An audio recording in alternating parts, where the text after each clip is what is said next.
বাবা, আমি বলতে চাচ্ছি যে প্রেম করবি আমার সাথে? বলতে না চেয়ে কি বলতে চাস বলে ফেল। প্রেম করবি আমার সাথে? আকাশ ফোনের দিক থেকে মুখ সরিয়ে আরোহীর দিকে তাকিয়ে বলল, প্রেম করলে কি হবে? আমার স্ট্যাটাসটা অনেক বেড়ে যাবে, ফ্রেন্ডসরা হিংসা করবে, আমায় বলবে দেখ আরোহীর বয়ফ্রেন্ড কত হ্যান্ডসাম, তোর জন্য কত মেয়ে পাগল, তুই তাদের পাত্তাই দিস না। আমাকে যদি দিস আমার কত পাওয়ার বেড়ে যাবে ভাবতে পারছিস? আর তুই তো কখনো ব্রেকআপ করবি না, তাহলে আমার সাথে প্রেম করার শখও পূরণ হবে। এমনিতেও তো প্রতিদিন আমি কোনো না কোনো ঝামেলাই করি, আর তুই সেটা মেটাতে আসিস। তখন না হয় প্রেম করতে আসবি। তুই যদি প্রেম করিস প্রমিস করছি আমি আর কোনো ঝামেলাই করব না। এবার আকাশ আরোহীর গাল লাল করে থাপড় বসিয়ে দিয়ে বলল, বেহাপনার সব সীমা পেরিয়ে গেছিস তুই। চল নিচে চল। আরোহী গালে হাত দিয়ে বলল, যাব না আমি। তুই আমায় মারলি কেন? তো কি আদর করব? বলেই আরোহী জ্যাকেটের টুপি ধরে নিচে নামিয়ে যেতে লাগলো। স্যার বলছি যাব না আমি। তোর সাথে এভাবে বিড়ালের মতো কোথায় নিয়ে যাচ্ছিস? মেয়েদের গায়ে হাত দিতে ঘৃণা করে আমার, তাই এভাবে নিয়ে যাচ্ছি। চুপচাপ চল, যা বলবো তাই করবি, তা না হলে তোর একদিন কি আমার একদিন। কি আর করবি, আজ তো আমি সুইসাইড করবই। একে তো ব্রেকআপ হলো, তার উপর তুই আমাকে রিজেক্ট করে দিলি। জানিস ফ্রেন্ডগুলো আমাকে কত ইনসাল্ট করবে বিএফ না থাকলে। আমি আজ মরেই যাব।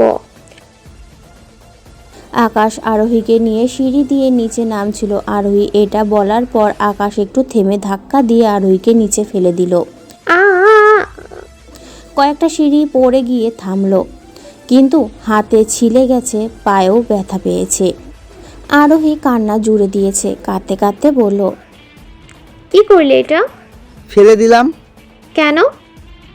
এই কয়টা সিঁড়ি থেকে পড়ে গিয়েই কেঁদে দিলি, আর তুই তো 6 তলার উপর দিয়ে ঝাঁপ দিতে চেয়েছিলি। ফেলে দিয়ে দেখলাম পড়ে গেলে কেমন লাগতো। লাফ দিলে তো মানুষ মরে যায়, ব্যথা পায় নাকি? গাধা কত প্রকার আছে ভাবা যায়? কি মনে হয় তোর? এরপর থেকে যখন সুসাইড করতে চাইবি, যদি লাফ দিয়ে মরতে চাস, আগে 1 তলা থেকে লাফ দিবি, দেখবি কেমন লাগে। যদি গলায় দড়ি দিতে চাস, দেওয়ার আগে কিছুক্ষণ গলা চেপে ধরে দেখবি কেমন লাগে। যদি হাত কাটতে চাস, আগে আঙ্গুল কেটে দেখবি সহ্য করতে পারিস কিনা, ঠিক আছে? সুসাইড করলে এত ব্যথা পাওয়া যায়, তাহলে মানুষ সুসাইড করে কেন? ভালো মানুষেরা করে না, তোর মতো সাইকোরা করে। ফাউল, সর সামনে থেকে, নামতে দে। ও মা, আমায় নিবি না? নিব মানে চলে আয়। পায়ে ব্যথা পেয়েছি তো। তো আমি কি করব? দেখ না ভাইয়া, হাত থেকে রক্ত পড়ছে, ছিলে গেছে পুরো। আমাকে দিয়ে কষ্ট করানোর ধান্দা, এই তো? চিনি না আমি তোকে, বদের হাড্ডি কোথাকার। কিন্তু আমি মেয়েদের টাচ করি না। থাপ্পড় মারাটা অন্য ব্যাপার, তাই বলে করে নেওয়া জাস্ট অসম্ভব। নিজে নিজে নাম, না হলে বসে থাক। হাতটা তো অন্তত বেঁধে দে, রক্ত পড়ছে, জ্বালা করছে। ফুপুমণি তোকে একটা অপদার্থ বানিয়েছে, এইটুকু ছিলে গেলে কি হয়? এটা আবার বাঁধতে হয়? আর বাঁধবো কি দিয়ে? তোর রুমাল দিয়ে। আচ্ছা দিচ্ছি। এবার দেখ এই রুমাল দিয়ে আমি তোকে কিভাবে ফাঁসাই। আমার সাথে ভিলেনি করিস তাই না? রহস্যময় চরিত্র আকাশকে নিয়ে আবারও ফিরে এসেছি। এবারের নায়িকা মেঘলার মতো না, মেঘলা তো বোকা ছিল, এটা পুরাই সাইকো। নায়িকার নাম আরোহী, বদলে মেঘলা দেওয়া হলো। মেঘলা আর আকাশ মামাতো ভাই বোন। মেঘলার বয়সে আকাশের চেয়ে বেশ কয়েক বছরের ছোট। তারা একই প্রতিষ্ঠানে পড়াশোনা করে, তবে মেঘলার বাসার এই শহরে না। মেঘলা আকাশের ফুফির একমাত্র আদরের মেয়ে। আকাশ তার মা বাবার সাথে থাকতো, কিন্তু মেঘলা হঠাৎ বায়না করে সে আকাশের কলেজে সে পড়বে। এই রকম জোর করে যে সে এখানে পড়াশোনা করতে এসেছে। কথা ছিল আকাশদের বাসায় থেকেই পড়াশুনো করবে, কিন্তু মেঘলা তাতেও রাজি হয়নি।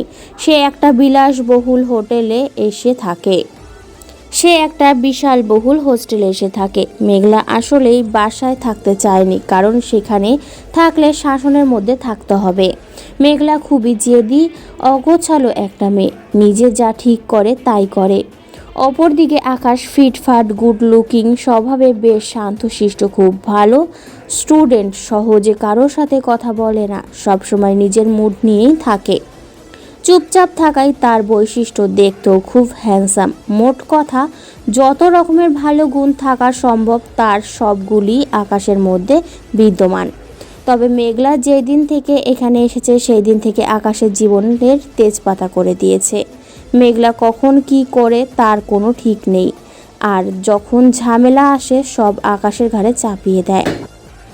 মেঘলা যদি একটা তেলাপোকাও দেখে, সেটাতে দেখার জন্য আকাশকে ডেকে নিয়ে যায়। এমনকি হোস্টেলে মেঘলার গার্জিয়ানের জায়গাও আকাশের নাম লেখা আছে। মেঘলা আকাশকে ছাড়া এক পাও চলতে পারে না। প্রেম করুক বা ডেট করুক, সব কিছুতে সে আকাশের সাথে শেয়ার করে। কি ভাবছেন আমি বড় ভাই হয়ে এসব মেনে নিই কেন, তাই না? মেঘলা সব কিছু মেনে নেওয়ার পিছনেও একটা সুনির্দিষ্ট কারণ আছে। প্রথম মেঘলার উল্টোপাল্টা কাজ সহ্য করতে পারতাম না। একদিন খুব বকা দিয়েছিলাম, মেরেও ছিলাম। আগে বলেছি মেঘলা খুব বেশি ন্যাকা, তাই সেদিন রাগে নদীতে ঝাঁপ দিয়েছিল। কত খোঁজে ওকে তুলতে হয়েছিল, আর ওর যে অবস্থা হয়েছিল সেটা মনে হলে এখনও ভয় করে। বাঁচার আশা ছেড়ে দিয়েছিলাম। সেবার মৃত্যুর সাথে যুদ্ধ করে ফিরে এসেছিল, তাই এখন আর কিছু বলি না। যতটা সম্ভব চোখে চোখে রাখার চেষ্টা করি। ওর প্রধান সমস্যা প্রেম। সে যেই ছেলেকেই দেখে প্রেমে পড়ে যায়। এখন আবার সিগারেট খাওয়া শিখেছে শুনলাম। অবশ্য ওর সব ব্রেকআপের পিছনে আমারই কৃতিত্ব। ও দেখতে খুব সুন্দরী, তাই মোটামুটি যে ছেলেই দেখে সেই প্রেম করতে চায়। মেঘলা এখনও প্রেমের মানে জানে না, শুধু ফ্রেন্ডের সাথে বড়াই করার জন্য প্রেম করে। জানি না কেন, জানি এগুলো খুব পছন্দ করে সে। প্রেম করলে নাকি ছেলেরা তাকে সুন্দরী বলে, এসব তার ভালো লাগে। প্রেমের আসল মানে না বুঝলেও ইতিমধ্যে সে 16-17টা প্রেম করে ফেলেছে। আমি সব জেনেও প্রেম করতে দেই, তবে বেশি দূর পর্যন্ত এগোতে দেই না। হাজার হোক ও আমার বোন, তাই যখন দেখি রিলেশনটা একটু ঘনিষ্ঠ হচ্ছে তখনই ছেলেটাকে সরিয়ে দিই। তবে সেটা মেঘলা জানে না। মেঘলা আমাদের ভাই বোনদের মধ্যে সবার ছোট, তাই সবাই ওকে খুব আদর করে। আর সবার মধ্যে আমি একটু বেশি আদর করি, কারণ একবার আমার জন্য মরতে বসেছিল। আদর করলেও ওকে বুঝতে দেই না, কারণ একবার বুঝলে আমার মাথায় চড়ে বসবে। এমনিতে সারাদিন জ্বালায়। ওর সব কিছুই আমার ভালো লাগে, শুধু ন্যাকামিগুলি ছাড়া। আজ আর একটু দেরি হলেই ও ঝাঁপ দিত। ভাগ্য ভালো সময় মতো যেতে পেরেছিলাম, না হলে কী যে হতো কে জানে। অনেক হয়েছে, এবার এই আত্মহত্যা খেলাটা একটা ব্যবস্থা করতে হবে। সব সময় বাচ্চাদের মতো দেখে দেখে রাখা সম্ভব নাকি? মেঘলাকে পাঠিয়ে দিয়ে আকাশ রাস্তায় হাঁটছিল। তখনই বাসা থেকে ফোন আসলো। আকাশ ফোন ধরে বলল, ছোট আম্মু বলো। এক্ষুনি বাসায় আয়। কেন, কিছু কি হয়েছে? না হলে আসতে বলছি কেন, তাড়াতাড়ি এসো। কি হয়েছে সেটা তো বলো। আসলেই দেখতে পাবে, এত কথা বলার সময় নেই, তাড়াতাড়ি এসো। বলেই ফোন কেটে দিল। কিছু না হলে এভাবে বলেনি, বুঝলাম। তাই তাড়াতাড়ি করে বাসার উদ্দেশ্যে রওনা দিলাম। বাসায় ঢোকার পর বুঝতে পারলাম মারাত্মক কিছু ঘটেছে, কারণ সবাই ড্রয়িং রুমে একসাথে বসে আছে। ছোট বাবা, ছোট মা, আমার মা, বাবা, কাজিন, নাবিল, মিলি, নেহা সবাই আছে। তার চেয়েও আজব ব্যাপার, আমার ন্যাকা রানী মেঘলাও আছে। তাকে হাজার বলেও বাসায় আনা যায় না, আজ নিজে নিজে এসেছে।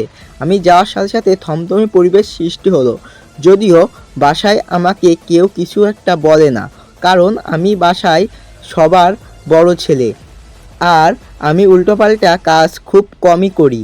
তাও আজ কেমন যেন লাগছে, মনে হচ্ছে যেন সবাই আমাকে শাস্তি দেওয়ার জন্য আদালত বসিয়েছে। কি হয়েছে ছোটো মা, তোমরা সবাই এভাবে বসে আছো কেন?